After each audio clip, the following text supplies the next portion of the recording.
Praise Lord. കർത്താവിൻ്റെ രണ്ടാമത്തെ വരവെങ്കിൽ എടുക്കപ്പെടുവാനുള്ള 35ാമത്തെ യോഗ്യതയെക്കുറിച്ചാണ് ഇന്ന് നമ്മൾ ചിന്തിക്കുന്നത്. അതിനാധാരമായി കൊലോസ്യ ലേഖനം 3-ാം അധ്യായം 1 മുതലുള്ള വാക്യങ്ങൾ ഞാൻ വായിക്കുന്നു. അതിൻ്റെ 4 മുതൽ 4 വരെയുള്ള വാക്യങ്ങൾ. ആകയാൽ നിങ്ങൾ ക്രിസ്തുവിനോടുകൂടെ ഉയർത്തെഴുന്നേറ്റിരിക്കുന്നു എങ്കിൽ ക്രിസ്തു ദൈവത്തിൻ്റെ വലത്തുഭാഗത്തിരിക്കുന്നിടമായ ഉയരത്തിലുള്ളത് തന്നെ അന്വേഷിപ്പീൻ, ഭൂമിയിലുള്ളതല്ല ഉയരത്തിലുള്ളത് തന്നെ ചിന്തിപ്പീൻ. നിങ്ങൾ മരിച്ച് നിങ്ങളുടെ ജീവൻ ക്രിസ്തുവിനോടുകൂടെ ദൈവത്തിൽ മറഞ്ഞിരിക്കുന്നു.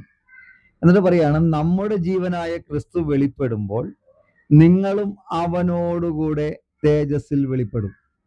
അപ്പോൾ 1-ാം വാക്യം മുതൽ ഇങ്ങനെ പറഞ്ഞു വന്നിട്ട് 4-ാം വാക്യത്തിൽ പറയുകയാണ്, നമ്മുടെ ജീവനായ ക്രിസ്തു വെളിപ്പെടുമ്പോൾ നിങ്ങളും അവനോടുകൂടെ തേജസ്സിൽ വെളിപ്പെടും. അപ്പോൾ നമ്മൾ അവനോടുകൂടെ തേജസ്സിൽ വെളിപ്പെടുന്ന എപ്പോഴാണ്? കർത്താവിന്റെ രണ്ടാമത്തെ വരവെങ്കിലാണ്. അപ്പൊ കർത്താവിന്റെ രണ്ടാമത്തെ വരവെങ്കിൽ എടുക്കപ്പെടുവാനുള്ളവർ ചെയ്യേണ്ടതായ കാര്യത്തെക്കുറിച്ചാണ് ഇവിടെ പറഞ്ഞു വരുന്നത്. എന്താണ് ചെയ്യേണ്ടത്? ഇവിടെ പറഞ്ഞത്, 1, ദൈവത്തിന്റെ വലത്തുഭാഗത്ത് ഇരിക്കുന്നിടമായ ഉയരത്തിലുള്ളത് തന്നെ എന്ത് ചെയ്യണം? നമ്മൾ അന്വേഷിക്കണം. 2, ഭൂമിയിലുള്ളതല്ല ഉയരത്തിലുള്ളത് തന്നെ ചിന്തിക്കണമെന്ന് ദൈവത്തിന്റെ വചനം പറയാം.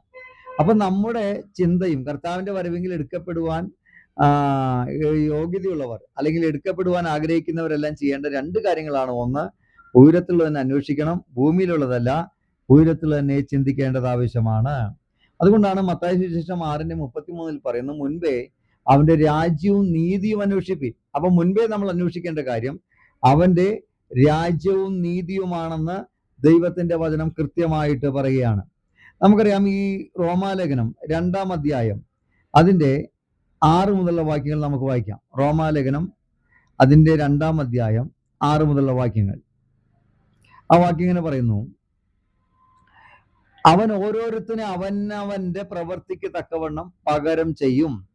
നല്ല പ്രവൃത്തിക്ക് വേണ്ടുന്ന സ്ഥിരത പൂണ്ട് തേജസ്സും മാനവും അക്ഷതയും അന്വേഷിക്കുന്നവർക്ക് നിത്യജീവനും, ശാഠ്യം പൂണ്ട് സത്യമനുസരിക്കാതെ അനീതി അനുസരിക്കുന്നവർക്ക് കോപവും ക്രോധവും കൊടുക്കും. വളരെ വ്യക്തമാണ്. ഇവിടെ പറയാണ്, നല്ല പ്രവൃത്തിക്ക് വേണ്ടുന്ന സ്ഥിരത പൂണ്ട് തേജസ്സും മാനവും അക്ഷതയും അന്വേഷിക്കുന്നവർക്ക് നിത്യജീവൻ കിട്ടുമെന്ന. അപ്പോൾ നമ്മൾ കർത്താവിന്റെ വരവിങ്കൽ നമ്മൾ എടുക്കപ്പെടുവാൻ ആഗ്രഹിക്കുന്നവർ എന്ത് ചെയ്യണം? അവിടെ പറയാണ്, എന്ത് ചെയ്യണം? തേജസ്സും മാനവും അക്ഷതയും അന്വേഷിക്കണം. അങ്ങനെ നമ്മൾ അന്വേഷിച്ചില്ല എങ്കിൽ നമുക്ക് എന്താണ് കിട്ടാൻ പോകുന്നത്? ശാഠ്യവും പൂണ്ട് സത്യം അനുസരിക്കാതെ അനീതിയാണ് അനുസരിക്കുന്നതെങ്കിൽ കോപവും ക്രോധവുമാണ് കിട്ടുന്നത്. അതുകൊണ്ട് കർത്താവിന്റെ വരവിൽ എടുക്കപ്പെടണമെങ്കിൽ നമ്മൾ ഉയരത്തിൽ അന്വേഷിക്കണം, ഉയരത്തിൽ